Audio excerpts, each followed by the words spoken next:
नष्ट भ्रष्ट कर देती है।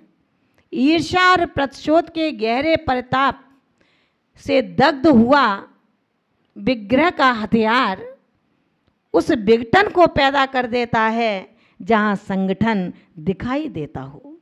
आचार्य भगवंत कहते हैं, हुआ ऐसा ही, जो घृणा पाप ईर्ष्या के दंभ में झुलसता रहता है, जिसे अपने कार्य की करने की सामर्थ्य की इतनी सुंदर सफाई है, तुझे याद होना चाहिए जब तेरे पिता तुम दो भाइयों के लिए अपनी संपत्ति का आधा आधा भाग करते थे, तब तूने इतनी चालाकी रखी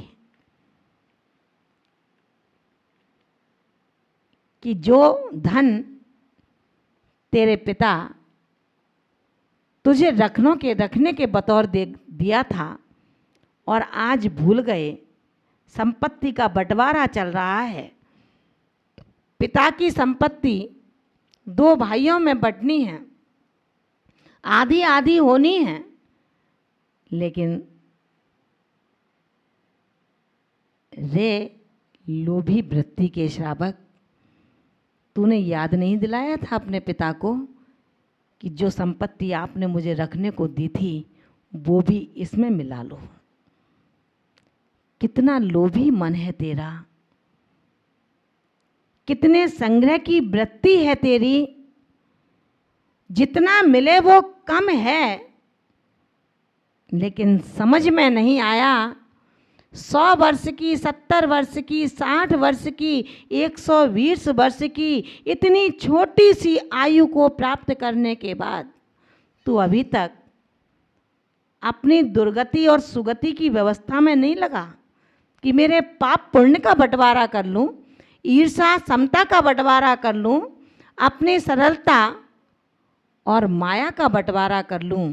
अगर इसके बंटवारे में लग जाता तो जब तेरी मृत्यु का समय आएगा तो तू पछताएगा नहीं, हाय हाय नहीं करेगा, महामंत्र नमोकार का उच्चारण करेगा और उच्चारण करते करते तू अपनी इस देह को त्याग देगा। ध्यान रखना, पूर्व पुण्योदय के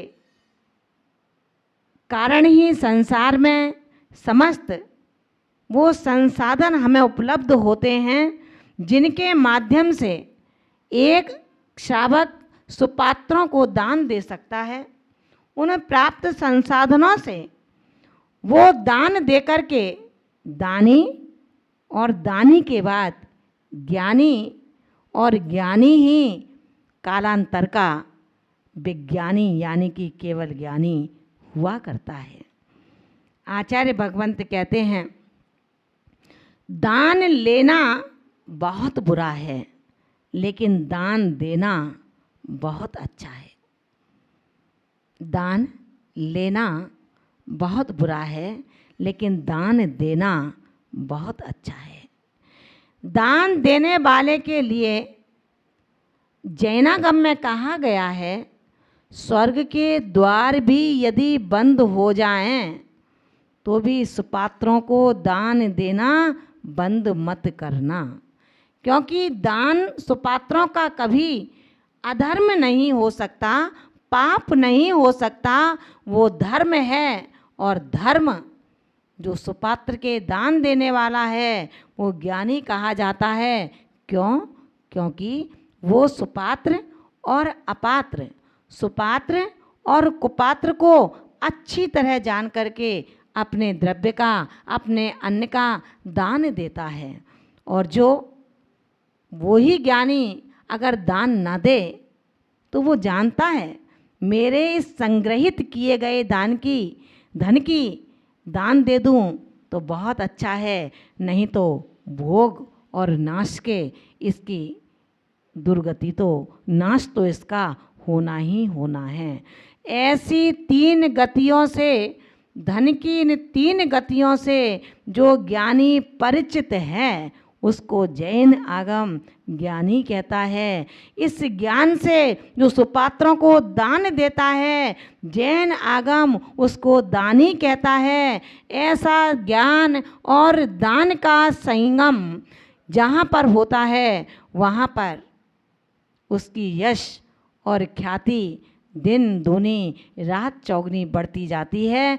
अज्ञानी ख्याति पूजा लाभ के भावना से पात्र अपात्र में यदवा तदवा दान करता रहता है। ज्ञानी दान के फल को प्राप्त होता है और विषयासक्त अज्ञानी संज्ञा से मंडित होकर के निरंतर संसार को दीर्घता प्रदान करता है। उन विषयों का त्यागी ज्ञानी ज्ञान का फल चारित्र को धारण करके आराधना की साधना के मोक्ष के फल की प्राप्ति कर लेता है। और अज्ञानी अपनी क्रूरता में, अपनी माया जाल में, अपने वाक्चातुर्यता से और अपने स्वार्थ की सिद्धि के बतौर एक दूसरे की धोखा झूठा फरेबी में लगा रहता है। संभाल करके, जिससे तेरी लौकिक से लोकोत्तर यात्रा का अभियान शुभारंभ होना है। ध्यान रखना, जो विग्रह के ऐसे दुष्कृत्य से भावना ये रखता है, उस वरदान मांगने वाली देवी से, जब उसकी आस्था से, जब उसकी बातों की पराकाष्ठा से एक देवी खुश हो जाती है, वरदान मांगने को कहती है,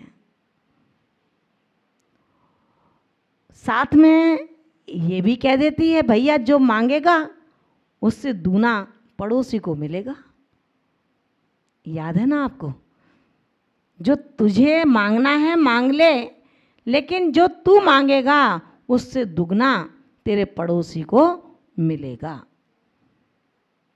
जो वरदान की ललक में पागल हो रहा था, वो एकदम स्तंभित हो जाता है कि मैं जो मांगूंगा उससे दूना पड़ोसी को मिलेगा।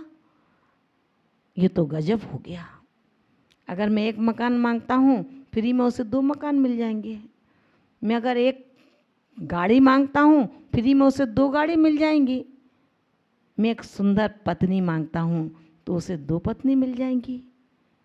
और यदि मैं अपनी पत्नी के लिए एक सुंदर सा एक सलोना पुत्र मांगता हूँ तो उसे 2 पुत्र मिल जाएंगे। रे अधम प्रवृत्ति के मानव, कितनी नीच प्रवृत्ति है तेरी। पड़ोसी को दूना ना मिले, ये बात ऐसी ही है जैसे समुद्र में जब दोमुख माला भारण पक्षी उस समुद्र में रहता था। समुद्र में एक समय अटकेलियां करता करता एक अमृत फल उसके पास में आया। जब अमृत फल आया तो उस दोमुख वाले भारण पक्षी ने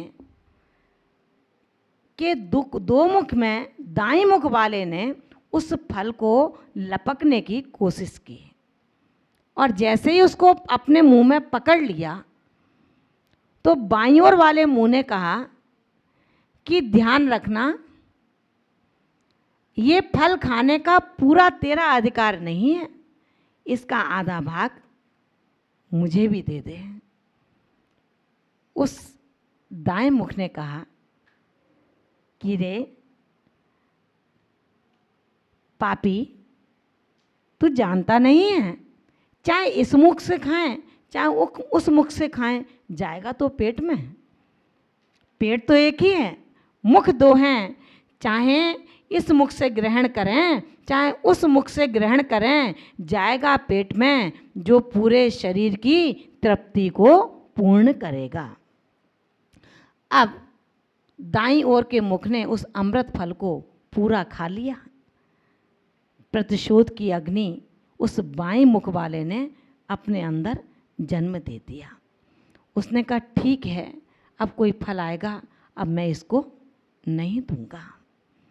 ध्यान रखना, विग्रह के परिणाम, विघटन के परिणाम, संक्लेश के परिणाम, ईर्ष्या के परिणाम जब हृदय में जन्म ले लेते हैं तो निमित्त भी मिलते हैं। एक दिन बहता बहता उसी समुद्र में विषफल आ जाता है और बाएं मुख ने उसको पकड़ लेता है। दाएं मुख ने कहा कि तू कितना मूर्खता कर रहा है, कितना नासमझ है। वो अमृत फल था जो मैंने खाया था, तेरे पास तो विषफल आया है, अगर तू इसको खा लेगा तो तू भी मर जाएगा और मैं भी मर जाऊंगा। लेकिन उसने कहा कि तू कैसी मूर्खता कर रहा है, क्या विषफल खा करके जीवित रह सकता है? इसमें दोनों का नाश होगा, सर्वनाश होगा, तू इस फल को मत खाना। लेकिन प्रतिद्वंदी था, प्रतिशोधी था, प्रतिशोध की अग्नि हृदय में भड़क रही थी। उसे लग रहा था मैं बदला कैसे लूं। एक न सुनी, उसने विष फल को खा लिया। जैसे ही खाया दोनों मुख अचेत हो जाते हैं, दोनों चेतन रहित हो जाते हैं और उन सागर की लहरों में बह जाया करते हैं। मेरे अंदर ऐसी अधम प्रवृत्ति ना आए जो किसी दूसरे को मैं नीचा दिखाऊं। तेरे बोलने की आदत है, जो कपड़े पहने हैं उसे डर है मेरे कपड़े ना उतरें। जो कपड़ा ही ना पहने हो वो भला किस नग्नत से डरेगा। हे गृहस्थ, ध्यान रखना, इज्जत के कपड़े तुझे पहनने पड़ेंगे और तू तो जो वस्त्रों को धारण किए है वो भी तू अपने इस व्यवहार से निर्वस्त्र सा दिखाई देता है। उस देवी ने भी जब कहा कि मांग ले जो वरदान मांगना है, उसने इतना विचार किया कि आखिर मांगूं क्या, क्योंकि जो मुझे मिलेगा उससे दूना पड़ोसी को मिलेगा। पता है, उसने खूब चिंतन किया, खूब मनन किया, अपनी शक्ति का इतना दुरुपयोग किया। उस पड़ोसी को दुगना मिलने के कारण उसने कहा कि हे देवी, अगर देने की इच्छा ही है तो एक काम कर, मेरी 2 आंखें हैं, इसमें से एक आंख तू फोड़ दे। पड़ोसी की दोनों फूटेंगी। ध्यान रखना, ऐसे प्रयास में हम लगे हैं कि मेरा जो जाएगा, क्योंकि मेरे पास तो कुछ ऐसा है ही नहीं, है तो इसके पास है। कहते हैं ना, भड़का देता है एक व्यक्ति जो नीच प्रवृत्ति का है। नीच प्रवृत्ति का व्यक्ति भड़का देता है, एक शब्द लगा देता है, अरे जिनवाणी का स्वाध्याय चल रहा है, तुझे इतना ध्यान नहीं आया। ठीक है, यदि सभा के अंदर अग्रिम पंक्ति में कोई गरीब आकर बैठ गया तो धन